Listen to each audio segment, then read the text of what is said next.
Once this was in the middle of the Chofs, Rabbi Pikarsky came to yeshiva, the Rosh Yeshiva, Rabbi Pikarsky, the Rosh Yeshiva of 770. He used to come every day to 770 around 12:30, 1:45, and used to stay till 2:15. On Tuesdays, he used to give a shir kloli from 1:45 till 1:45 for an hour and a half.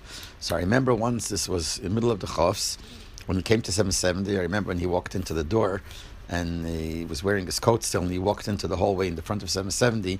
Punkt then, the Rebbe was walking out. It must be, I'm not sure, but it must be the Rebbe was going to the oil then. So around 12:30, 1:45, the Rebbe walked out, and the Rebbe met him in the hall. So I remember the Rebbe turns around to him, and I was standing not far from there, and I heard the Rebbe says to him, I want to ask you a shaila.